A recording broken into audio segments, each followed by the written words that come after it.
تو جو اسکیم جب آپ فائنانس منسٹر تھے جو آپ نے چلایا اور جو اس سال ہم نے شروع کیا ہے، اس میں زمین آسمان کا فرق ہے. ایک تو اس میں فائنینشیل فلیکسیبلٹی ہماری تھوڑی کم ہو گئی ہے، لیکن اس کے ساتھ ساتھ جب تک ہم میچنگ شیئر اپنا نہیں دیتے تب تک مرکزی اسکیم کا جو ہے پیسہ ریلیز نہیں ہوتا.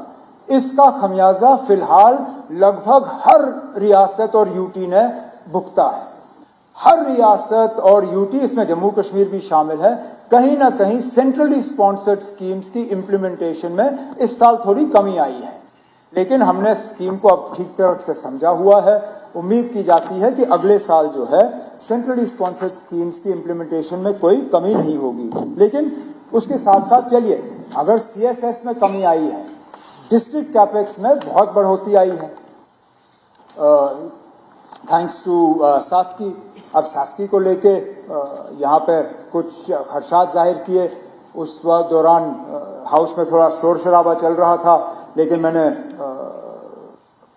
شاید آنریبل ممبرز نے سنا نہیں ہوگا، لیکن میں نے یہ آپ کو ثابت کر کے دیا کہ ساسکی سے بہتر کوئی اسکیم ایسا نہیں ہے جس کے تحت آپ جموں کشمیر میں پیسہ لا سکو.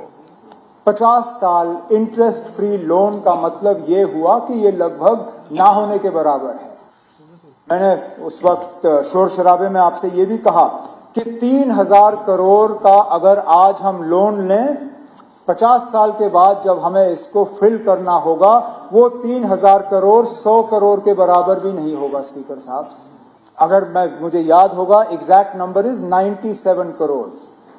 3000 crores today will be the equivalent of 97 crores 50 years from now.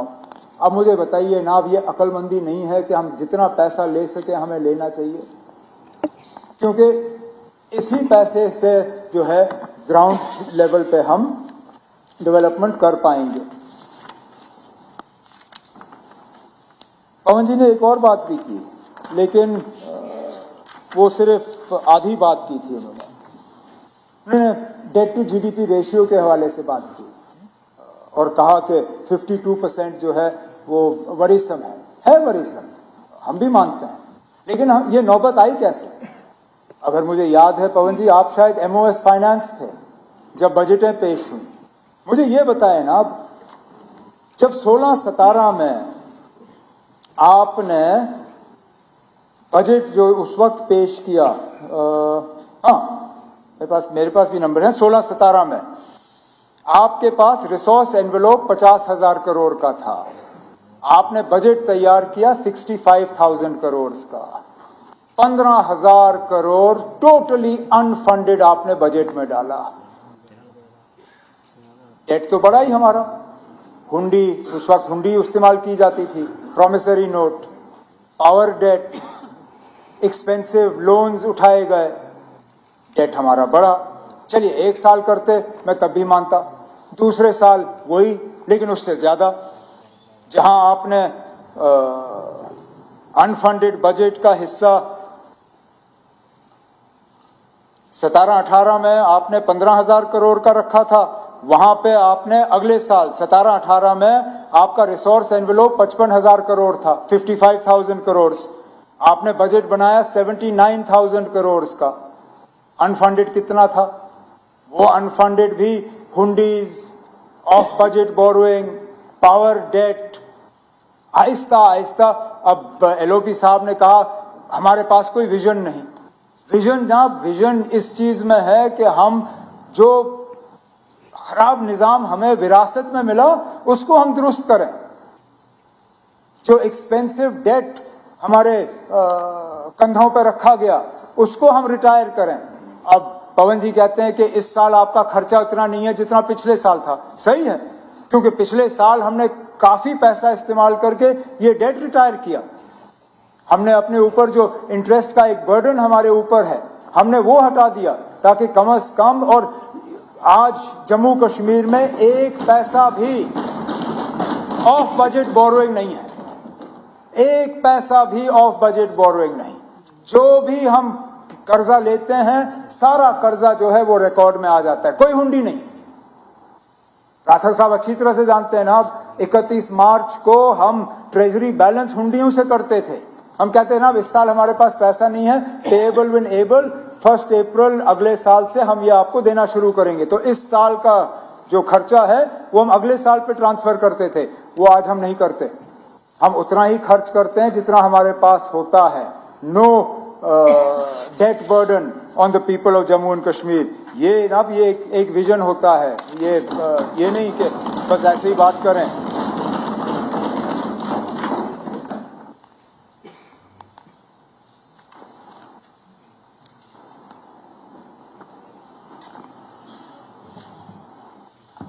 ملازموں کے بینیفٹس کے حوالے سے یہاں بات آئی اور یہ صحیح ہے اسپیکر صاحب. ہم خود شرمندہ ہوتے ہیں کہ ملازم جب ریٹائر ہوتا ہے تو فوری طور ان کو اپنے بینیفٹس یا ان کا جو حق ہے پیسے کا وہ ان کو نہیں ملتا. لیکن ایسا بھی نہیں ہے کہ کسی کو نہیں مل رہا ہے. یہ صحیح ہے کہ بیچ بیچ میں جب ٹریجری پہ تھوڑا سا دباؤ بنا رہتا ہے, تھوڑی سی ریسورس کی دقت ہو جاتی ہے تو تھوڑا سا ڈیلے ہو جاتا ہے. لیکن میں ہاؤس کی جانکاری اور خاص کر ان آنریبل ممبرز کے لیے جنہوں نے اس میں کٹ موشنز موو کیے تھے یا اس کے بارے میں اپنی تقریروں میں ذکر کیا, 25-26 میں اگر ہم جی پی ایف دیکھیں تو وی release 3,173 crores in GPF to employees. If you talk about gratuity, we released 1,170 crores. Computation, we released 838 crores, and leave salary, we released 425 crores. جو پچھلے سال کے مقابلے ایک بڑھوتی تھی. اس سال بھی ہماری مکمل کوشش رہے گی کہ جتنا ہم دے سکیں گے ملازموں کو اپنا یہ جی پی فنڈ, گریچوٹی وغیرہ وہ ہم دے دیں گے تاکہ ان کو کسی طرح کی پریشانی یا تکلیف کا سامنا نہ کرنا پڑے. کلائمیٹ بجٹنگ کے حوالے سے طارق عامی صاحب بہت اس پہ زور دیتے ہیں. بجٹ تقریر میں بھی انہوں نے بات کی, شاید ایل جی صاحب کے خطبے کے دوران بھی بات کی, اور گرانٹس میں بھی انہوں نے اس کے بارے میں کٹ موشن موو کیا ہے. کلائمیٹ رسپانس ایک طرف سے دیکھا جائے تو ایک ہمارے لیے ایک مجبوری بنی ہے. پچھلے سال کے حالات دیکھ لینا, جو بارشوں نے نقصان کیا, جو سوکھے کے وجہ سے نقصان ہوا ہے. اب اس میں کلائمیٹ چینج کو لے کے بجٹ بنانے کا سلسلہ کس طرح ہم اڈاپٹ کر سکیں. ہم نے اس میں ایک فنڈ بھی تیار کیا ہے جس کا ایک کارپس بھی ہم نے ڈالا کلائمیٹ چینج میٹیگیشن کے لیے. اور جیسے جیسے اس میں طارق عامی صاحب کے مشورے آئیں گے یا کسی اور کے, پہلے تو مجھے لگتا ہے ہمیں کلائمیٹ چینج کو ایک کسی ڈپارٹمنٹ میں بھی ڈالنا ہوگا. آج آپ دیکھیں تو کسی ڈپارٹمنٹ کی ذمہ داری نہیں ہے کہ وہ کلائمیٹ چینج پہ جو ہے کوئی ایکسرسائز کرے.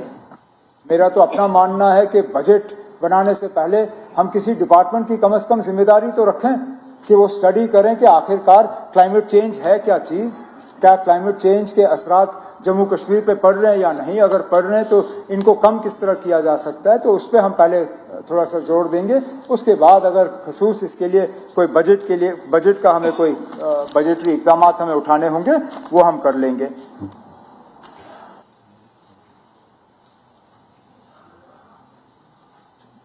اسپیکر صاحب,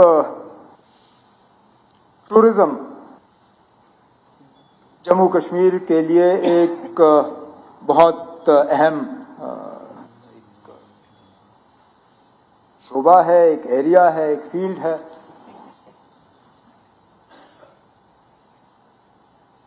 ہماری کوشش رہی کہ اس کو ایک اچھا بڑھاوا ملے. حقیقت یہ ہے کہ جب پچھلے سال بجٹ پہ بات ہو رہی تھی, گرانٹس پہ بات ہو رہی تھی, ہمیں اندازہ نہیں تھا کہ اتنا مشکل کا ہمیں سامنا کرنا پڑے گا. کس طرح قطرہ قطرہ ہم نے دوبارہ ٹورزم انڈسٹری کو کھڑا کیا وہ میں جانتا ہوں. کس طرح ہم نے ایک ایک جگہ جا کے منت سماجیت کر کے دوبارہ ٹورزم کا سلسلہ شروع کیا. وہ مجھ سے پوچھے, مجھ سے نہیں, آپ ٹورزم انڈسٹری والوں سے پوچھیے. ٹورزم انڈسٹری والوں سے اگر آپ بات کریں تو عام طور پہ وہ آپ کو کہیں گے کہ پہلگام کے اس افسوسناک واقعے کے بعد ان کو لگ رہا تھا کہ اگلے 2-3 سال کے لیے جموں کشمیر کی طرف کوئی آنکھ اٹھا کے بھی نہیں دیکھے گا ٹورزم کے لحاظ سے. آج گلمرگ جائیے نا, ہوٹل بھرے ہوئے ہیں, سونمرگ جائیے، ہوٹل بھرے ہوئے ہیں. سری نگر میں 30-40% جو ہے ٹورزم آپ کا چل رہا ہے. اب اگر اس کے بعد بھی ایل او پی صاحب کو لگتا ہے کہ ٹورزم ریوائول کے لیے گھومنے کے علاوہ ہم نے کچھ نہیں کیا تو میں کیا کر سکتا ہوں نا. اور اس چیز کے باوجود کہ آدھے سے زیادہ ہمارے ڈیسٹینیشنز بند تھے.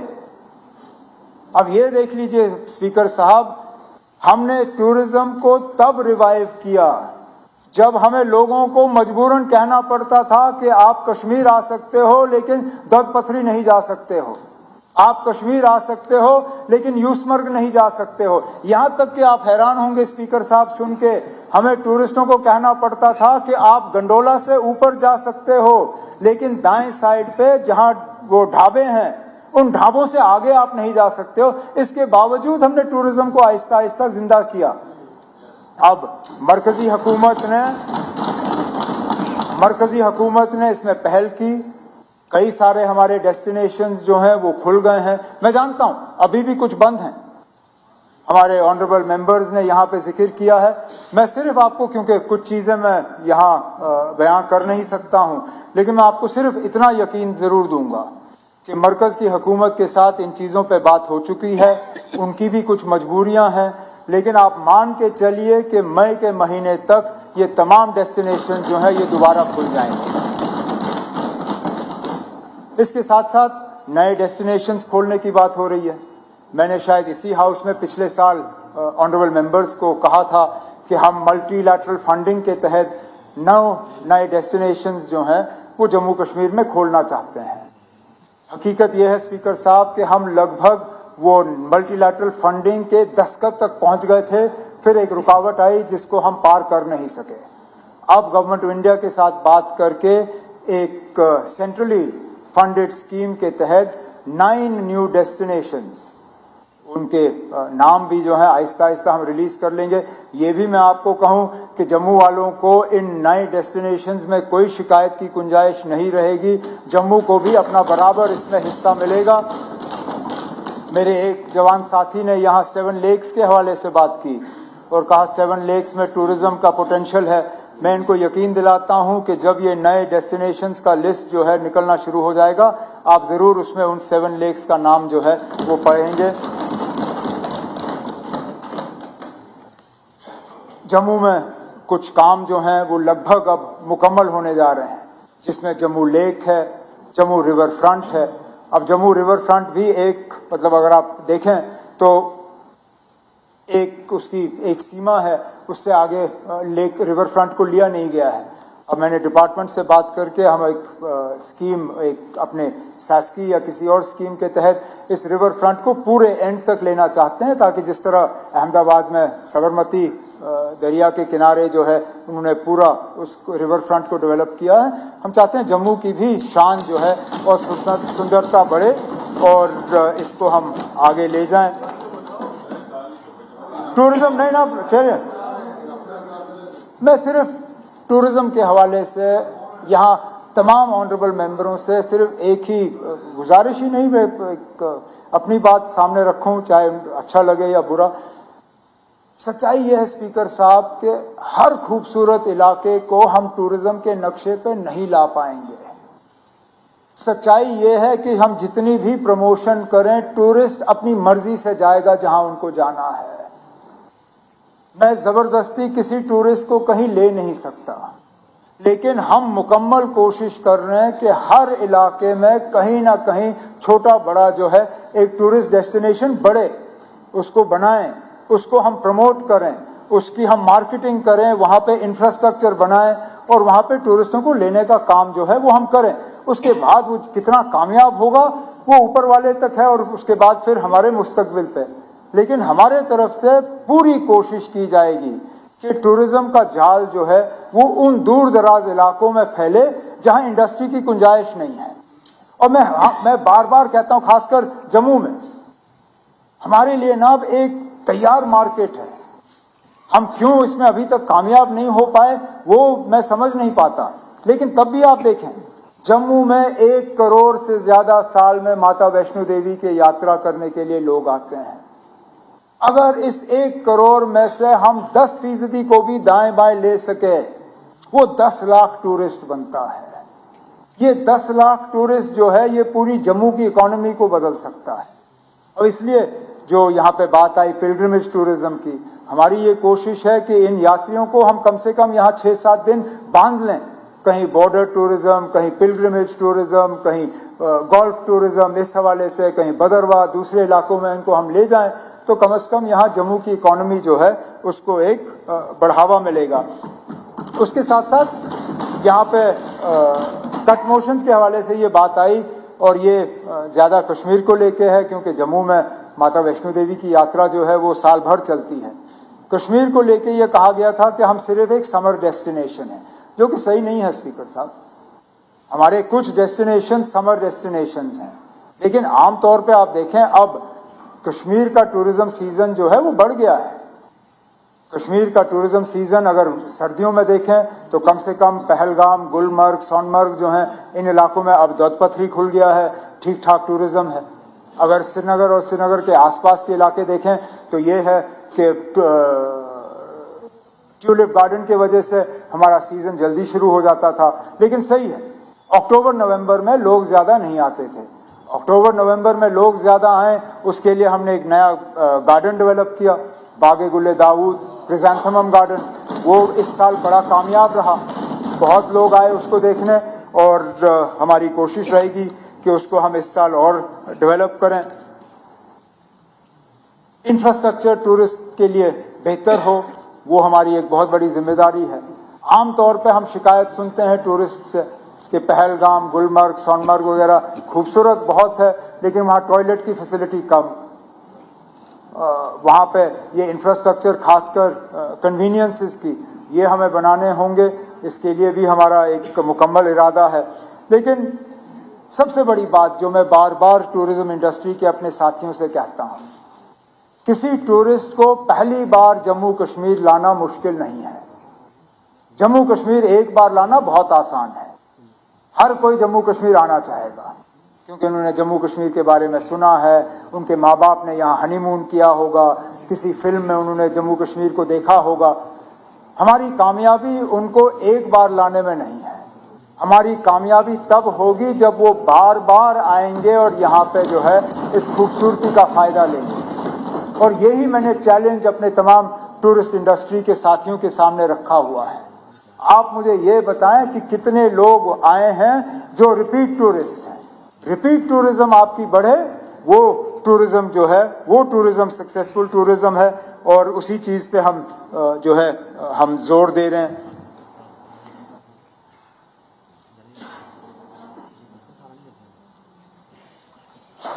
یار گھنٹی بند کر دو یار پلیز. چلو بجلی کا محکمہ ہمارے لیے ایک چیلنج اور ایک اپرچونٹی. چیلنج اس لحاظ سے کہ ابھی بھی پاور جتنا ہم کنزیوم کرتے ہیں اتنا ہم جنریٹ نہیں کرتے، جتنا ہم کنزیوم کرتے ہیں استعمال کرتے ہیں اتنا ہم ریونیو ریلائز نہیں کرتے. لیکن ایک موقع ہے، ایک اپرچونٹی ہے کہ جو جموں کشمیر میں پاور پوٹینشیل ہے اس کو ہم ٹھیک طرح سے ریئلائز کر سکیں تو ہمیں کہیں پہ بھی مرکز کے پیسوں کی ضرورت نہیں پڑے گی. جو 18,000 میگا واٹ کی پوٹینشیل جموں کشمیر میں ہے اس میں سے فی الحال ہم نے صرف 3 یا 3,500 میگا واٹ جو ہے اس کو ڈیولپ کیا ہے، اس کو ہم ریئلائز کر رہے ہیں. ہمارا پورا ارادہ ہے کہ آنے والے 2-3 سالوں میں 3,500 میگا واٹ جو ہے وہ اور ہوگا. تو لگ بھگ 7,000 میگا واٹ جو ہیں جموں کشمیر میں بجلی کی پیداوار جو ہے وہ اگلے 2-3 سالوں میں ہم کمپلیٹ کر دیں گے. لیکن پھر بچتا وہ 11,000 ہے. اس 11,000 کے لیے بھی میں ہاؤس کو اب بتانا چاہتا ہوں کہ گورنمنٹ آف انڈیا کے ساتھ بیٹھ کے ان تمام 11,000 میگا واٹس کے ڈی پی آرز اور پروجیکٹ پروپوزلز جو ہیں ہم تیار کریں گے تاکہ آنے والے 10-15 سال میں یہ 11,000 میگا واٹ بھی جنریٹ ہو تو جموں کشمیر جو ہے وہ پوری انڈیا کو یہاں سے پاور سپلائی کرے اور وہ بھی